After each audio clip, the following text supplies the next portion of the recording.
Hello everyone, welcome back to my YouTube channel teaching subjects. आज की video में हम आपका थोड़ा गाइडेंस एंड काउंसलिंग करने वाले हैं। अभी क्योंकि आप 12th क्लास से निकले हैं और अभी आपका शायद रिज़ल्ट भी नहीं आया है, और रिज़ल्ट आएगा उसके बाद आपका जो भी एडमिशन होगा, और आप एक सोचेंगे कि आपको क्या बनना है। और आप अभी मेरी वीडियो देख रहे हैं क्योंकि अभी आपके दिमाग में कहीं ना कहीं ये है कि आप एक टीचर बनना चाहते हैं। तो एक टीचिंग की प्रोफेशन में आपको कैसे सक्सेसफुल होना है और किस तरीके से आप जल्दी जॉब अचीव कर सकते हो, उसको लेकर प्रॉपर ये गाइडेंस और काउंसलिंग मैं कर रही हूँ। तो ये एक गाइडेंस एंड काउंसलिंग का सेशन है, और मैं चाहूँगी कि आप ये अपने पेरेंट्स के साथ भी शेयर करें, क्योंकि आपने अब माइंड में डिसाइड कर रखा है कि आपको टीचिंग फील्ड में जाना है। तो टीचिंग फील्ड में आप किस किस तरीके से ज़्यादा सक्सेसफुल हो सकते हैं, उन सबको यहाँ डिस्कस किया जाएगा। और आपके पेरेंट्स को भी ये पता रहेगा तो आपके लिए बेनिफिशियल है, तो फिर वो आपको सपोर्ट कर पाएंगे, या फिर वो मेरी बातों पे उनको ट्रस्ट होगा, क्योंकि आप डायरेक्ट बोलेंगे तो ट्रस्ट इतना नहीं बनता है कि बच्चा कहाँ से सुन के आया है, वो भी जो भी होगा आपका। ठीक, तो आप अपने पेरेंट्स को भी ये वीडियो दिखाएंगे।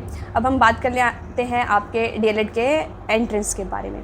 सबसे नहीं है तो फिलहाल आपको क्या करना है, पूरे तरीके से अपने एंट्रेंस की तैयारी करनी है बिना माइंड को डाइवर्ट करें।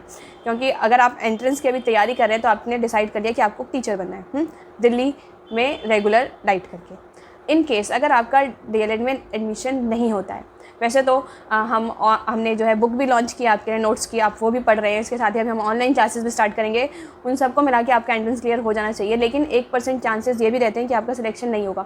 तो भी आपको डीमोटिवेट नहीं होना, क्योंकि इस टाइम ऐसा चल रहा है कि बच्चे को थोड़ी सी भी प्रॉब्लम होती है कहीं तो बहुत ज़्यादा डीमोटिवेट हो जाता है। उसे लगता है कि अब मैं कुछ नहीं कर सकता। तो वो वाली जो थिंकिंग है उसको आपको अपने दिमाग में नहीं लाना है। काफ़ी सारे चीज़ें हैं, काफ़ी सारे एरियाज़ में आप और अच्छा बेहतर कर सकते हैं।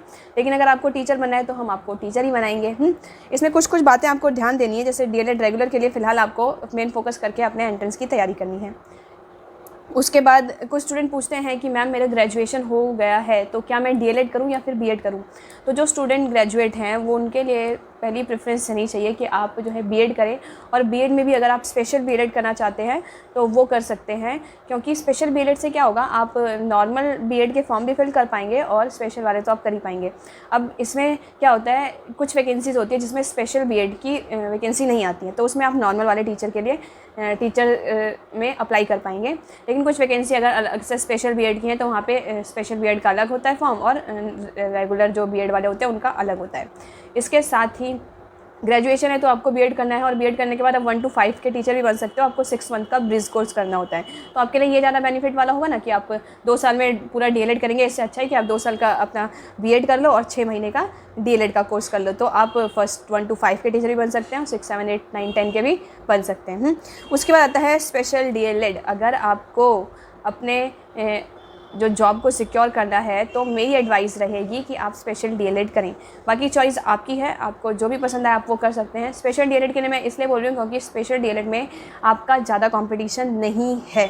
मैं खुद स्पेशल डीएलएड करूँगी, तो इसलिए आपको भी एडवाइस दे रही हूँ। अगर आपको जल्दी जॉब लेनी है या थोड़ा भी आप तेज़ हैं पढ़ने में, आपको लगता है कि आप जल्दी नौकरी लेना चाहते हैं, कॉम्पिटिटिव एग्ज़ाम के लिए आपका अच्छा बेस है, तो आप स्पेशल डीएलएड कर सकते हैं। स्पेशल डीएलएड में स्टूडेंट बहुत कम होते हैं। अब कम स्टूडेंट होंगे तो उसमें जो भी इंटेलिजेंट स्टूडेंट होगा वो अच्छे से स्कोर करके अपनी जॉब जल्दी सिक्योर कर सकता है। और स्पेशल डीएलएड में आपको ज़्यादा कुछ काम करना भी नहीं होता। स्पेशल चाइल्ड होते हैं, आपको 5 से 6 स्टूडेंट होंगे स्पेशल, उनको पढ़ाना होगा, तो उसमें ज़्यादा दिक्कत नहीं होती।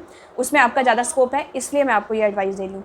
इसके साथ आप जैसे अभी फॉर्म निकलेंगे, स्पेशल डीएलएड के भी फॉर्म अभी नहीं निकले हैं, और मैंने बोला आपको कि वैसे प्राइवेट डाइट में एडमिशन प्रोसेस जो है उन्होंने स्टार्ट कर दिया है। ऑफिशियल नहीं किया है, लेकिन बच्चे कलेक्ट करना स्टार्ट कर दिया, और जैसे फॉर्म आएंगे वो उन बच्चों को सेलेक्ट कर लेंगे, क्योंकि इस बार कोई भी एंट्रेंस नहीं है स्पेशल डीएलएड में।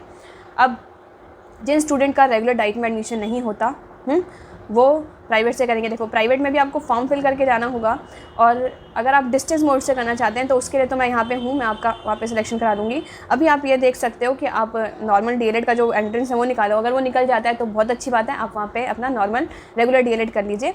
और अगर वो फॉर्म नहीं निकलता है तो आपको एडवाइस दी जाएगी कि आप स्पेशल डीएलएड करें। अब वो आपके ऊपर है कि आप यहाँ दिल्ली में रहकर ही करना चाहते हैं या फिर डिस्टेंस मोड पर रहकर करना चाहते हैं। अब आपका एक और बात मैं क्लियर करती हूँ कि एक रेगुलर कोर्स करना और एक डिस्टेंस में से कोर्स करने के भी क्या फ़ायदे हैं। रेगुलर कोर्स अगर आप करेंगे तो आपका जो है स्किल बढ़िया होगा और आपको समझ में आ जाएगा कि बच्चों को कैसे पढ़ाते हैं। डिस्टेंस वाले मोड में भी ऐसा होता है कि कभी कभी आपको SCP पे मतलब कि स्कूल एक्सपीरियंस प्रोग्राम पे बुला सकते हैं कि आप जाके कुछ दिन 10-15 दिन जो स्कूल में बच्चों को पढ़ाइए। इसके अलावा आपको वहाँ पे एग्ज़ाम देने जाना होगा और आप बुक्स आपको मिलेंगी, आपको पढ़नी होंगी और जाके आपको एग्ज़ाम दे के आना होगा। अब क्योंकि इस टाइम बहुत ज़्यादा कॉम्पिटिशन है आपके पूरे एरिया में, अगर आप रेगुलर डाइट करके, रेगुलर DLED करके, स्पेशल DLED करके अपना टाइम वेस्ट करते हैं तो फिर आपको इसका काफ़ी ज़्यादा नुकसान होगा।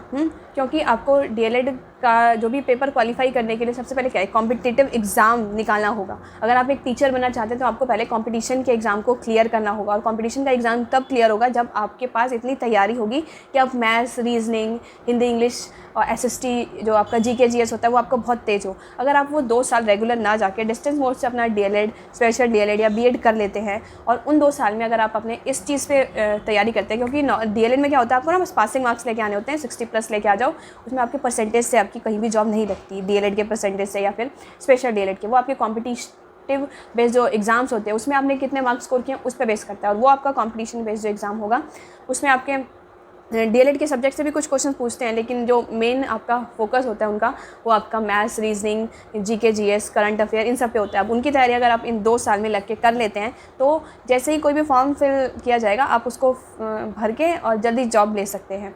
ये बेनिफिट आपको रहता है। तो आपको देखना है कि आपको किस तरीके से, आपको मेन फोकस आपका स्किल डेवलप करना है। आपने स्किल डेवलप कर ली, ओके, रेगुलर डाइट करके, रेगुलर DLED करके आपने अपनी स्किल डेवलप कर ली, लेकिन आप वो एग्ज़ाम, कॉम्पिटिटिव एग्ज़ाम नहीं निकाल पा रहे हैं तो उसका क्या फ़ायदा, आप वो स्किल कहाँ दिखाएंगे। तो इस वजह से मैं आपको कह रही हूँ कि अगर आपका DLED में रेगुलर में नहीं होता है तो भी अपना टाइम वेस्ट नहीं करना है, आप डिस्टेंस मोड से कर सकते हैं। दिल्ली में तो मतलब चांसेस बहुत कम रहते हैं, क्योंकि जैसे ही सीट आएगी सब सीट फिल हो जाएगी।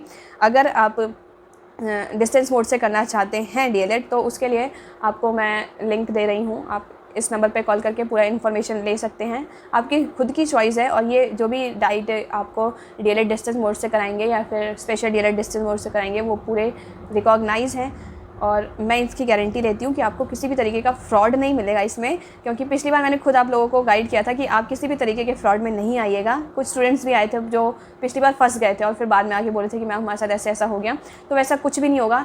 ये इससे क्या है, पिछली साल भी मैं ये प्रोग्राम लेके आई थी, मैंने आपको बताया था कि आप ऐसे DLED कर सकते हो, तो काफ़ी सारे स्टूडेंट ने किया। अभी उनका फर्स्ट ईयर कंप्लीट हो चुका है, now they are in second year. तो आप लोग भी अगर जल्दी नौकरी लेना चाहते हैं तो आप डिस्टेंस मोड से कर सकते हैं, और वो जो 2 साल होगा आपका उसमें आपको बस एग्ज़ाम देने जाना होगा, और उस 2 साल में आप घर बैठे या फिर कोई भी कोचिंग में अपना एडमिशन करा के अपना कॉम्पिटिटिव एग्ज़ाम की तैयारी कर सकते हैं। तो आपके लिए फ़िलहाल मेरी एडवाइस ये है कि अभी आप रेगुलर से, अगर आपके माइंड में है कि हम रेगुलर से करना चाहते हैं तो ठीक है, आप एंट्रेंस दे दीजिए। एंट्रेंस देने के बाद अगर आपका होता है तो बहुत बढ़िया, नहीं होता है तो आप डिस्टेंस मोड से अपना DLED, स्पेशल DLED करिए, ताकि आप जो 2 साल का अभी आपको टाइम मिलेगा बीच में, बस आपको एग्ज़ाम देने जाना होगा, तो उसमें आप अपना कॉम्पिटिटिव एग्ज़ाम की तैयारी भी कर सकें। और आपका जैसे ही आपका DLED कंप्लीट होगा आपके पास इतना बेस होगा कि आप कोई भी कॉम्पिटिटिव एग्ज़ाम निकलेगा आप क्लियर कर पाएंगे। तो आप रेगुलर का भी एंट्रेंस दीजिए, हो जाता है तो अच्छी बात है, नहीं होता तो डिस्टेंस से आप कर लीजिए। अपना टाइम वेस्ट नहीं कीजिए, अगर आपको नौकरी चाहिए तो टाइम वेस्ट करने से कोई फ़ायदा नहीं है। फिर जो भी आपका जो एक स्किल है वो तो आप मतलब अब एडमिशन ले रखा है DLED में तो आप स्किल सीख जाएंगे, इसमें बहुत बड़ा गणित नहीं है।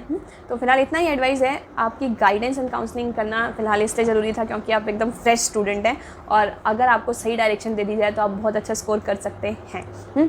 तो वीडियो कैसा लगा प्लीज़ लाइक शेयर सब्सक्राइब करके बताइएगा, और ये वीडियो अपने पेरेंट्स को दिखाइए ताकि वो आपको ये वीडियो देखने के बाद और अच्छे से गाइड कर पाएंगे कि आपको कौन से प्रोफेशन में जाना है।